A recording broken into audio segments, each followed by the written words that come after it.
피자 좋아하시나요? 요즘엔 수많은 피자 브랜드 덕분에 선택의 폭이 매우 넓어졌지만 예전에는 이 회사가 피자 프랜차이즈의 대표격이나 마찬가지였습니다. 바로 미국 출신의 피자 프랜차이즈 피자헛 이야기죠. 1958년 창립된 이 회사는 지금까지 세계 100여 개국에서 인기를 얻어오며 피자하면 떠오르는 대표 브랜드로 자리매김했습니다. 과연 피자헛의 숨은 역사와 재미있는 사실들은 무엇이 있을까요? 피자헛이 엄마 찬스로 탄생했다는 사실을 알고 계시나요? 1958년 당시 학생이었던 프랭크와 댄카니 형제는 피자라는 음식의 매력을 느껴 직접 피자 레스토랑을 차리기로 결심합니다. 모든 것이 충만했지만 딱 한 가지, 돈이 부족했죠. 창업 자금이 모자랐던 두 형제는 결국 가장 쉽게 돈을 얻어낼 수 있는 방법을 고민했는데 바로 엄마에게서 돈을 받는 것이었습니다. 당시 $600, 2022년 5월 기준 가치로 $6,000 정도 되는 자금을 받은 이들은 결국 피자헛을 창립해 지금과 같은 거대한 회사로 만들 수 있었습니다. 피자헛이라는 이름이 붙은 이유는 간단했습니다. 카니 형제는 1958년 미국 캔자스주의 위치타에 있는 벽돌집 가게를 빌려 피자헛을 시작했는데 가게 간판에 알파벳 8개에서 9개 정도만 쓸 수 있는 공간이 있었기 때문입니다. 그래서 여러 이름을 고민하다가 매장이 오두막처럼 생긴 것을 발견하고 피자헛이라는 이름을 생각해냈죠. 글자 수도 딱 맞췄고 사람들의 알아보기도 쉬웠으니 좋은 브랜드 이름이라고 할 수 있지 않을까요? 1958년 처음 탄생한 피자헛 매장은 아예 통째로 뜯겨져 나갔습니다. 영화 업처럼 말이죠. 현재 위치타 주립대학에 있는 이 첫 매장은 피자헛 박물관으로 사용되고 있습니다. 당연히 누가 풍선에 매달아 놓진 않았죠. 창립된 지 1년 후인 1959년부터 피자헛은 프랜차이즈로 발돋움하기 시작합니다.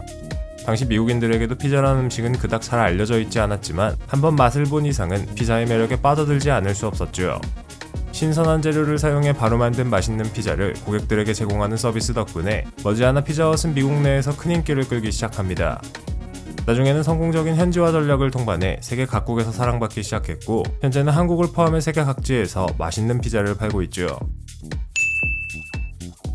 피자헛이 얼마나 철저한 현지화 전략을 펼치는지에 대한 예시가 있습니다. 러시아 지역에서 피자헛은 1990년에 처음 오픈했는데 당시 러시아에서 팔던 피자헛 제품의 토핑은 정어리나 연어, 참치 같은 러시아인들이 좋아하는 것들이었습니다. 덕분에 피자헛의 모스크바 지점은 전세계 피자 판매량 1위를 차지할 만큼 큰 인기를 끌었죠. 하와이안 피자보다 더 끔찍해 보이는 이 피자 덕분에 피자헛은 러시아인들의 마음을 사로잡을 수 있었습니다. 피자헛 마스코트를 보신 적이 있나요? 아마 대부분의 여러분들은 못 보셨겠지만 피자헛에도 한때는 마스코트가 있었습니다. 브랜드를 상징하는 빨간 지붕 로고가 등장하기 전인 1970년대까지는 피자 피트라는 이름의 마스코트가 있었죠. 우리에겐 배민이 있지만 사실 피자헛은 그보다 훨씬 이전인 1994년부터 온라인으로 피자를 주문할 수 있었습니다. 이는 세계의 피자 프랜차이즈 중에서는 최초 기록이죠. 피자헛과 관련된 재미있는 기록들은 이것뿐만이 아닌데요. 기네스북의 지구상에서 가장 높은 고도의 피자 배달하기 항목에도 이름을 올렸습니다. 킬리만자로 산을 등반한 등산가들에게 피자를 배달했기 때문이었죠. 또한 경비가 삼엄한 백악관이나 국제우주정거장에 피자를 배달한 배민은 못하는 신기한 기록들을 가지고 있습니다. 피자헛과 관련된 신기한 기록은 또 있습니다. 1999년 피자헛은 자사의 로고를 달의 표면에 레이저로 쏘아보내는 정신나간 짓을 계획했습니다. 물론 사람들에게 피자헛이라는 브랜드를 알리기 위함이었죠. 이 계획은 결국 현실화되지 못했는데 달에서 잘 보일 정도로 로고를 쏘아보내려면 미국 텍사스주 크기 정도가 되어야 한다는 결론에 도달했기 때문이었습니다. 패스트푸드 회사들을 잘 보면 제공하는 음료가 다릅니다. 어떤 회사는 코카콜라를, 어떤 회사는 펩시를 제공하죠. 피자헛을 드셔보신 분들이라면 아마 펩시가 나오는 걸 확인할 수 있을 겁니다. 도대체 왜 피자헛에서는 펩시를 줄까요? 간단합니다. 한때 피자헛이 펩시의 모기업인 펩시코 소속이었기 때문이죠. 피자헛은 1977년 펩시코에 인수되었다가 1997년에 분사되어 트라이콘이라는 새로운 모기업 산하에 들어갔고 지금은 얌브랜즈라는 회사 소속의 브랜드입니다. 이 회사는 KFC와 타코벨도 갖고 있죠.